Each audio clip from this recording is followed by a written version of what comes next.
ಮಕ್ಕಳಿಬ್ರು ಕೂಡ ನಾಯಕಿಯರಾಗ್ಬಿಟ್ರು. ಮಗ ಯಾವ ನೆಪೋಟಿಸಮ್ ಅನ್ನೋದು ವರ್ಕ್ ಆಗಲ್ಲ ಸರ್. ನನ್ನ ಮಕ್ಕಳಿಗೆ ಆಗಲಿ ಇನ್ನೊಬ್ಬರ ಮಕ್ಕಳಿಗೆ ಆಗಲಿ ಅದನ್ನ ಉಳಿಸ್ಕೊಳ್ಳೋ ಶಕ್ತಿ ಇದ್ರೆ ಮಾತ್ರ ಅವ್ರು ಉಳಿಸ್ಕೊಳ್ಳೋಕೆ ಸಾಧ್ಯ. ಬಯಾಲಜಿಕಲಿ ನನ್ನ ತಂದೆ ಆಗಿರ್ಬೋದು, ಆದ್ರೆ ಅವ್ರ ಫ್ಯೂಚರ್ ನಾನಲ್ಲ.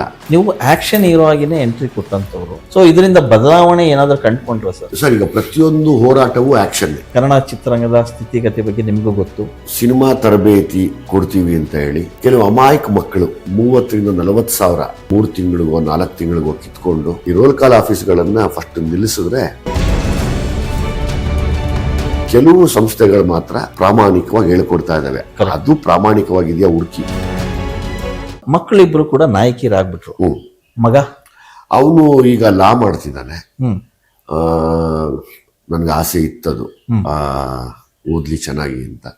ನಾನು ಯಾವಾಗಲೂ ಒಂದೇ ಹೇಳೋದು ಎಲ್ಲರಿಗೂ, ನಾಟ್ ಓನ್ಲಿ ನನ್ನ ಮಕ್ಕಳಿಗೆ ಅಂತಲ್ಲ, ಬೇರೆ ಇವತ್ತಿನ ಯುವ ಪೀಳಿಗೆಗೂ ಒಂದೇ ಹೇಳೋದು, ಮುಂದೆ ಒಂದು ಗಾರೆ ಕೆಲಸ ಮಾಡೋಕ್ಕೂ ನಿಮಗೆ ಡಿಗ್ರಿ ಬಂದಿರಬೇಕು ಮಾತ್ರ.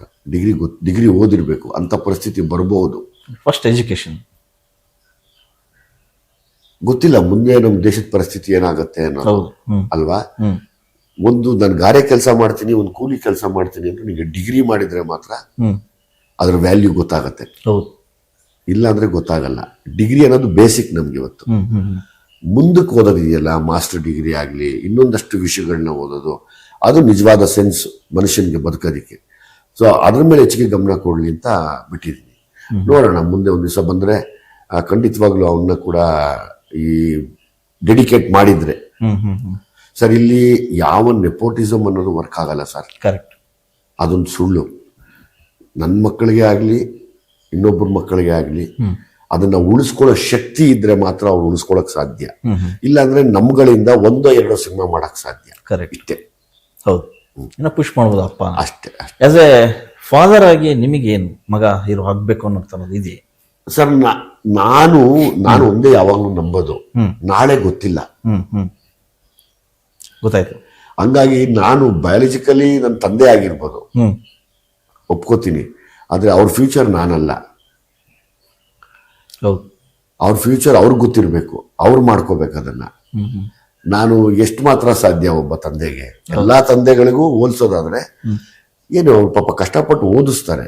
ಬದುಕನ್ನ ಹಾಳು ಮಾಡ್ಕೊಳ್ಳೋದು ಉಳಿಸ್ಕೊಳ್ಳೋದು ಮಕ್ಕಳ ಕೈಯಲ್ಲಿರುತ್ತೆ.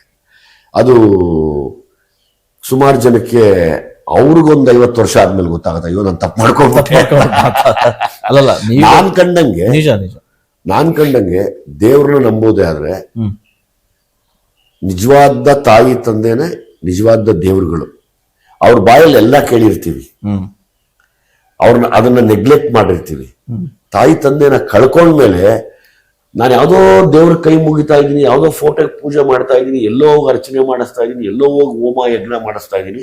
ಅವತ್ ನನ್ನ ತಾಯಿ ಇದನ್ನೇ ಹೇಳಿದ್ರಲ್ವಾ, ಪುರೋಹಿತರು ಹೇಳಿದ್ದು. ಅವತ್ ನನ್ನ ತಂದೆ ಇದನ್ನೇ ಹೇಳಿದ್ರಲ್ವಾ, ಈ ಪುರೋಹಿತರು ಹೇಳಿದ್ದು. ನಾನು ಕೇಳಲಿಲ್ಲ ಅಲ್ವಾ, ಅದಕ್ಕೆ ಇಷ್ಟೆಲ್ಲ ದುಡ್ಡು ಖರ್ಚು ಮಾಡಿ ಪೂಜೆ ಮಾಡಿಸಿ ಇಲ್ಲಿಂದ ಟ್ರಾವೆಲ್ ಮಾಡ್ತಾ ಇದ್ದೀನಲ್ಲ ಅಂತ. ಇಲ್ಲ, ನಿಜವಾದ ದೇವರುಗಳು ಅನ್ನೋದಾದ್ರೆ ಜೀವಂತವಾಗಿರುವಂತ ತಾಯಿ ತಂದೆ. ಕರೆಕ್ಟ್. ಅವರೇ ಗೊತ್ತಿಲ್ದಿರ ಮಕ್ಕಳು ಫ್ಯೂಚರ್ ಹೇಳಿರ್ತಾರೆ, ನೀನ್ ಹಾಳಾಗೋಗ್ಬಿಡ್ತೀಯ ಹುಷಾರು ಅಂದಿರ್ತಾರೆ. ಮಕ್ಕಳು ಕೇಳಿರಲ್ಲ. ಕೆಲವರು ಹೇಳ್ತಾರೆ, ನಿನ್ ಬಾಯಿ ಜಾಸ್ತಿ, ನಿನ್ ಬಾಯಿಂದ ಮನೆ ಹಾಳು ಮಾಡ್ಕೊಂಡ್ಬಿಡ್ತೀಯ ಹುಷಾರು. ಕೆಲವ್ರು ಕೇಳಿರಲ್ಲ, ಕೊನೆಗೆ ಅವ್ರ ಬಾಯಿಂದಾನೇ ಅವ್ರ ಮನೆ ಹಾಳು ಮಾಡ್ಕೊಂಡಿರ್ತಾರೆ. ಅವತ್ತು ಹುಷಾರು ಅಂತ ಕೇಳಿದ್ರೆ ಎಲ್ಲೋ ಒಂದ್ ಕಡೆಗೆ ಅದು ಮತ್ತೆ ರಿಯಲೈಸ್ ಆಗತ್ತೆ. ಸೊ ಹಂಗಾಗಿ ನೀವು ಬೇರೆ ದೇವ್ರ ಕೈ ಮುಗಿಯಂಗಿಲ್ಲ. ಫಸ್ಟ್ ತಾಯಿ ತಂದೆ ಕೈ ಮುಗಿರಿ. ತಾಯಿ ತಂದೆನೆ ನಿಜವಾದ. ನೀವು ಬೇರೆ ಕಡೆ ಹೋಗಿ ಶಾಸ್ತ್ರ, ಸಂಖ್ಯಾಶಾಸ್ತ್ರ, ವಾಸ್ತುಶಾಸ್ತ್ರ ಕೇಳಂಗಿಲ್ಲ. ತಾಯಿ ತಂದೆನೆ ಎಲ್ಲಾ ಹೇಳಿರ್ತಾರೆ. ನಾವು ಹುಷಾರಾಗಿ ಯೋಚನೆ ಮಾಡಿದ್ರೆ ಮಾತ್ರ ನಮಗ್ ಸಿಗತ್ತೆ ಅದು, ಇಲ್ಲಾಂದ್ರೆ ಸಿಗಲ್ಲ. ಮೊನ್ನೆ ಯಾವುದೋ ಒಂದು ಕಾಮೆಂಟ್ ನೋಡ್ಬೇಕಾದ್ರೆ ನಿಮ್ಮ ಫ್ಯಾನ್ ಒಬ್ರು ಕಾಮೆಂಟ್ ಅಲ್ಲಿ ಹಾಕಿದ್ರು, ನಿಮ್ ಫ್ಯಾನ್ಸೇ ಅಂದ್ರೆ ಅದು ಪ್ರೀತಿಯಿಂದ. ಏನು ಅಂದ್ರೆ ಕನ್ನಡದಲ್ಲಿ ಇರ್ತಕ್ಕಂಥ ಬೆರಳೆಣಿಕೆಯ ಸ್ಟಾರ್ಗಳಲ್ಲಿ ನೀವು ಒಬ್ರು. ಸೊ ಹಾಗಾಗಿ ಪರಭಾಷೆಯಲ್ಲಿ ಅಣ್ಣ ಹೋಗಿ ನೆಗೆಟಿವ್ ರೋಲ್ ಯಾಕೆ ಮಾಡ್ಬೇಕು ಅನ್ನೋದು ಅವರ ಪ್ರೀತಿಯ ಅಷ್ಟೇ. ಅಲ್ಲಿ ಹೀರೋ ಆಗಿ ಮಿಂಚಲಿ ಅನ್ನೋದು ಅವರ ಅಭಿಪ್ರಾಯ. ಅಂತ ಸಮಯ ಬರ್ಲಿ ಅಂದ್ರೆ ನಾವು ಮಾಡುವಂತ ಕನ್ನಡ ಸಿನಿಮಾ ಎಲ್ಲಾ ಭಾಷೆಯವರು ನೋಡುವಂತ ಆಗ್ಲಿ. ಆಲ್ರೆಡಿ ಆಗಿದೆ. ಅದು ಆಗಿದ್ದ ದಿವಸ ಖಂಡಿತವಾಗ್ಲೂ ಅದಕ್ಕೆ ಬಗ್ಗೆ ಅದರದ್ದು ಒಂದು ಸರ್, ಈಗ ನನಗೂ ಒಂದು ಆಸೆ ಸರ್, ಒಬ್ಬ ಕನ್ನಡಿಗನಾಗಿ ನಾನು ಬೇರೆ ಭಾಷೆಯಲ್ಲಿ ಮಾಡಿ ಬಂದು ನಿಂತು ವಾವ್ ನಮ್ಮ ಕನ್ನಡಿಗರು ಅಲ್ಲೂ ಓದ್ವಲ್ಲ ಅಲ್ಲೂ ಮಾಡಿದ್ವಲ್ಲ ಅನ್ನೋ ಒಂದು ಆಸೆ, ಅದು ತುಂಬಾ ಯಾವಾಗ್ಲೂ ಇಟ್ಕೋತೀವಿ. ಅಂದ್ರೆ ನಾವು ಇಲ್ಲಿರೋರು ನಾವು ಅಲ್ಲಿ ಹೋಗಿ ನಮ್ಮ ಪ್ರತಿಭೆ ಏನು ಅಂತ ತೋರಿಸ್ಬೇಕಲ್ವಾ ಅನ್ನೋ ಆಸೆ ಅಷ್ಟೇ ನನಗೆ, ಇನ್ನೇನಿಲ್ಲ. ಇನ್ನೊಂದು ಪ್ರಶ್ನೆ ಏನು ಅಂತಂದ್ರೆ, ಇದು ನನ್ನ ಪ್ರಶ್ನೆ ಅಂತ ಅನ್ಕೊಳ್ಳಿ ಸರ್. ಕನ್ನಡ ಚಿತ್ರರಂಗ ಈಗ ಬೇರೆ ಸ್ಥಿರದಲ್ಲಿ ಇರ್ತಕ್ಕಂಥದ್ದು. ಸೊ ನೀವೊಬ್ಬ ಸ್ಟಾರ್ ನಟರಾಗಿರುವಂಥವ್ರು. ಸೊ ನಿರ್ದೇಶನ ಯಾವಾಗ ಬೇಕಾದರೂ ಮಾಡಬಹುದು, ಆದರೆ ಹೀರೋ ಆಗಿ ವರ್ಷಕ್ಕೆ ಒಂದು 2 ಸಿನಿಮಾ 3 ಸಿನಿಮಾ ಮಾಡಿದ್ರೆ ಅಟ್ಲೀಸ್ಟ್ ಚಿತ್ರರಂಗ ಇನ್ನೂ ಒಂದ್ ಸ್ವಲ್ಪ ಸ್ಥಿತಿ ಮಾಡಬಾರ್ದು ಅಂತ ಏನಿಲ್ಲ. ಒಂದು ಸಮಯದ ಅಭಾವ ಇರುತ್ತೆ. ಹೌದು ಸರ್. ಇನ್ನೊಂದು ಆತರ ಎಲ್ಲ ಒಂದು ಗೂಡ್ಬೇಕು ಟೈಮು. Correct sir. ಮನುಷ್ಯನಿಗೆ ಒಳ್ಳೇದು ಮತ್ತೆ ಕೆಟ್ಟದು ಎಲ್ಲವೂ ಗೊತ್ತಿಲ್ದಂಗೆ ನಡೆದೋಗುತ್ತೆ. ನನಗೂ ಆಸೆ ಇದೆ, ಒಳ್ಳೊಳ್ಳೆ ಸಬ್ಜೆಕ್ಟ್ ಇದ್ರೆ ವರ್ಷಕ್ಕೆ 3 ಸಿನಿಮಾ ಮಾಡೋಣ ಅಂತ. ಸಮಯ ಕೂಡ ನಮಗೆ ತೊಂದರೆ ಅನ್ನಕ್ಕಿಂತ ಹೆಚ್ಚಾಗಿ ಸಮಯ ಸಾಲದೆ ಬರ್ಬೋದು, ಅಥವಾ ಒಳ್ಳೆ ಸಬ್ಜೆಕ್ಟ್ ಸಿಗದೆ ಬರ್ಬೋದು, ಅಥವಾ ಒಳ್ಳೆ ಸಬ್ಜೆಕ್ಟ್ ಮಾಡಕ್ಕೆ ತುಂಬಾ ಟೈಮ್ ಹಿಡಿಬೋದು.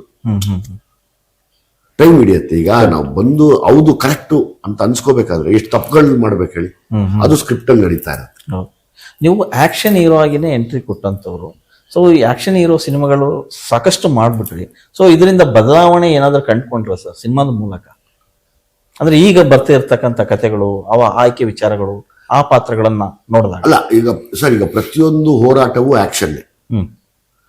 ಹೊಡೆದಾಟಗಳು ಇದ್ದೇ ನಾವು ಸಿನಿಮಾನ ತೋರಿಸ್ಬೇಕು ಅನ್ನೋಕ್ಕಿಂತ ಹೆಚ್ಚಾಗಿ ಸೀನಲ್ಲೂ ಕೂಡ ಆ ಹೊಡೆದಾಟದ ರೀತಿಯಲ್ಲೇ ಕಟ್ಕೊಟ್ಬಿಟ್ರೆ ಫೈಟ್ ಬೇಕಾಗಿಲ್ಲ. ಬರೀ ಇದ್ರ ಮೂಲಕನೇ ಹೇಳ್ಬೋದು ಅಂತ. ನಿಮ್ಮ ಮನೆಯಲ್ಲಿ ಈಗ 3 ಜನ ಕಲಾವಿದ್ರು, ನಿಮ್ಮ ಮಗ ಬಂದ್ರು 4 ಜನ ಆಗ್ತಾರೆ.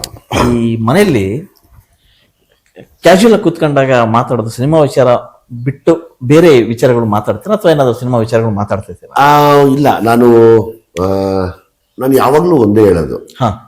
ಈಗ ಮಕ್ಕಳನ್ನ ಚಿಕ್ಕ ವಯಸ್ಸಲ್ಲಿ ಎತ್ತಿ ಆಡಿಸಿ ಹೆಗಲ ಮೇಲೆ ಹಾಕೊಂಡು ಓಡಾಡ್ಬೋದು. ಬೆಳೆದ ಮೇಲೆ ಪ್ರಶ್ನೆಗಳು ಕೇಳಕ್ ಶುರು ಮಾಡ್ತಾರೆ, ಯಾರ ಮನೆ ಮಕ್ಕಳಾಗ್ಲಿ. ಸೊ ಅವಾಗ ಕೆಲವು ಪ್ರಶ್ನೆಗೆ ನಾವು ಉತ್ತರ ಹೇಳ್ಬೋದು, ಕೆಲವು ಪ್ರಶ್ನೆಗೆ ನೀವೇ ಉತ್ತರ ಹುಡ್ಕೊಳ್ಳಿ ಅಂತ ಬಿಡ್ಬೇಕಾಗತ್ತೆ. ನಂದು ಉದ್ದೇಶ ಯಾವಾಗ್ಲೂ ಹಂಗೇನೆ. ಕರೆಕ್ಟ್. ಈಗ ಒಂದ್ಸರಿ 18 ದಾಟಿ ಅವರು ಒಂದು ಪ್ರೌಢಾವಸ್ಥೆಯಲ್ಲಿ ಇದ್ದಾರೆ ಅಂದಾಗ ನಮ್ಮ ಮಾತು ಕೇಳಲ್ಲ. ಹೌದು, ಎಲ್ಲಾರ ಮನೆಗೂ ನಡೀತಾ ಇದೆ. ಹಂಗೆ ಕೇಳದೆ ಇರೋ ಮಾತನ್ನ ಅನುಭವ ಆಗ್ಲಿ, ಹುಷಾರಾಗಿರಿ ಅಂತ ಹೇಳ್ಬೋದು ಅಷ್ಟೇನೆ. ಮ್ಯಾಕ್ಸಿಮಮ್ ಎಲ್ಲಾ ಪೇರೆಂಟ್ಸು ಒಂದೇ ಹೇಳ್ತಾರೆ, ಹುಷಾರಾಗಿರು. ಆ ಹುಷಾರಾಗಿರು ಅನ್ನೋದು ಇಡೀ ಜೀವನಕ್ಕೆ ಬೇಕಾಗತ್ತೆ. ಹುಷಾರಾಗಿರೋದು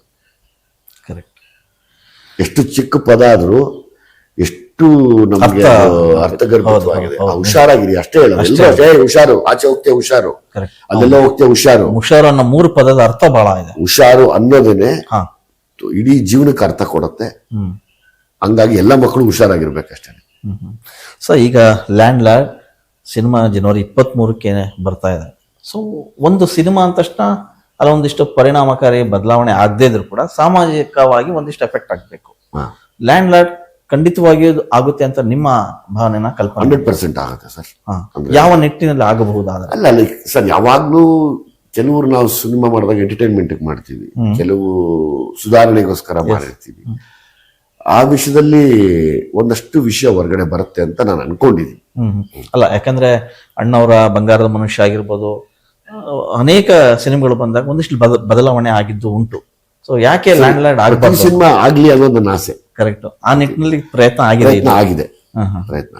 ಸರ್, ಯೂಶಲಿ ಕನ್ನಡ ಚಿತ್ರರಂಗದ ಸ್ಥಿತಿಗತಿ ಬಗ್ಗೆ ನಿಮಗೂ ಗೊತ್ತು.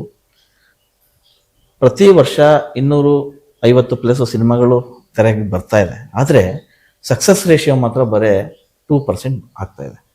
ಎಡುತ್ತಾ ಇರೋದು ಎಲ್ಲಿ ಅಂತ ನಿಮ್ಗೆ ಪೂರ್ವ ತಯಾರಿ ಇಲ್ದಿರ ಮಾಡೋಂಥವೆಲ್ಲವೂ ಎಡುಗುತ್ತೆ ಇಲ್ಲಿ.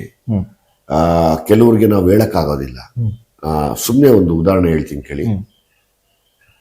ಕೆಲವು ಸಿನಿಮಾ ತರಬೇತಿ ಕೊಡ್ತೀವಿ ಅಂತ ಹೇಳಿ, ಆಕ್ಟಿಂಗು, ಆಳು ಮೂಳು ಅದು ಇದು ಮಾಡ್ತೀವಿ ಅಂತ ಹೇಳಿ ಕೆಲವು ಅಮಾಯಕ ಮಕ್ಕಳು, ಹುಡುಗರು, ತುಂಬಾ ಆಸೆ ಇಟ್ಕೊಂಡಿರೋರು, ಅವ್ರ ಹತ್ರ ಒಂದು 30,000 ರಿಂದ 40,000 ಒಂದು 3 ತಿಂಗಳಿಗೋ 4 ತಿಂಗಳಿಗೋ ಕಿತ್ಕೊಂಡು, ಅವ್ರಿಗೆ ಸಿನಿಮಾ ಅನ್ನೋದೇ ಏನೂ ಗೊತ್ತಿರಲ್ಲ, ಆ ಲೆವೆಲ್ಗೆ ಅವ್ರನ್ನ ಹಿಪ್ನೋಟೈಸ್ ಮಾಡಿ ಅವ್ರನ್ನ ನಂಬಿಸಿ ಅವರದ್ದು ದುಡ್ಡನ್ನ ಈಸ್ಕೊಂಡ್ಬಿಟ್ಟು ಸುಮಾರು ಸಂಸ್ಥೆಗಳು ಇವತ್ತು ಇಲ್ಲಿ ತಲೆ ಎತ್ಬಿಟ್ಟಿದ್ದಾವೆ. ತಲೆ ಎತ್ತಿಬಿಟ್ಟು ಮಕ್ಕಳು ಬದುಕಾಳಾಗ್ತಾ ಇದೆ. ಓಕೆ. ಅಂದ್ರೆ ಹೊಸ ಹುಡುಗರು ಬಂದಿರೋರು ಪಾಪ ಅವರೆಲ್ಲರೂ ಹ್ಮ್ ಹ್ಮ್. ಆ ಥರದ್ದನ್ನ ನಿಲ್ಲಿಸ್ಬೇಕು ನಾವಿಲ್ಲಿ. ಓಕೆ. ಈ ತರದಿಂದ ಸಿನಿಮಾಗಳ ಸಂಖ್ಯೆ ಹೆಚ್ಚಾಗ್ತಾ ಇದೆ ವಿನಃ ಸಂಖ್ಯೆಗಳು ಯಾಕೆ ಹೆಚ್ಚಾಗುತ್ತೆ ಅಂದ್ರೆ ಪಾಪ ಅವ್ನು ಬರ್ತಾನೆ, ಯಾರೋ ದುಡ್ಡಿರೋ ಮನೆ ಹುಡುಗ ಆಗ್ಬೋದು, ಅವನೇನ್ ಮಾಡ್ತಾನೆ, ಬಂದು ಒಂದು 6 ತಿಂಗಳು ಇಲ್ಲಿ 3 ತಿಂಗಳು ಕೋರ್ಸ್ ಮಾಡ್ತಾನೆ, ಕರ್ಕೊಂಬಂದು ಒಂದಷ್ಟು ಜನ ತೋರಿಸ್ತಾರೆ, ನೋಡು ಅವ್ರನ್ನ ಹಿಂಗ್ ಮಾಡಿದ್ವಿ, ಇವ್ರನ್ನ ಹಿಂಗ್ ಮಾಡಿದ್ವಿ, ಇವ್ನು ಹಿಂಗಾದ ಅವಳು ಹಿಂಗಾದ್ಲು ಅಂತೆಲ್ಲ ಹೇಳ್ತಾರೆ. ಆ ಹೇಳಿದಾಗ ಏನಾಗುತ್ತೆ, ಪಾಪ ಅವ್ನು ನಂಬಿಡ್ತಾನೆ, ಯಾಕಂದ್ರೆ ಆ ಫೋಟೋಗಳು ಅವ್ರ ಪಕ್ಕದಲ್ಲಿ ಇರ್ತದೆ ಇವ್ರದ್ದು. ಕರೆಕ್ಟ್. ಅವನು ಅನ್ಕೋತಾನೆ ನಾನು ಅವನ ತರನೋ ಅವಳ ತರನೋ ಆಗ್ತೀನಿ ಅಂತ ಅನ್ಕೋತಾನೆ.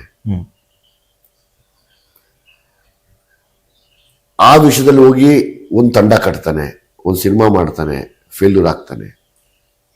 ಒಂದು ಟೀಮು ಪೂರ್ವ ತಯಾರಿ ಇರಲ್ಲ.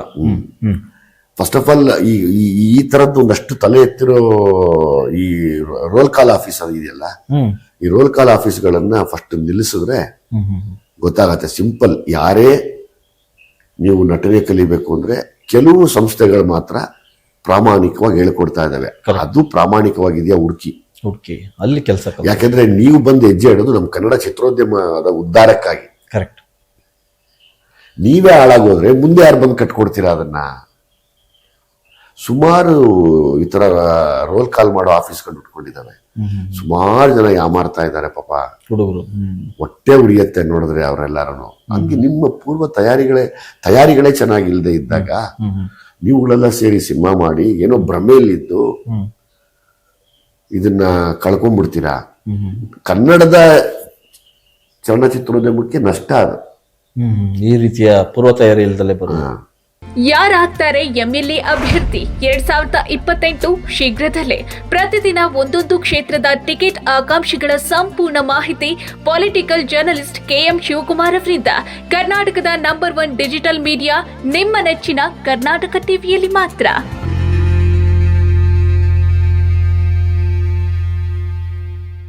ತುಂಬ ಖುಷಿ ಆಗ್ತಾ ಇದೆ.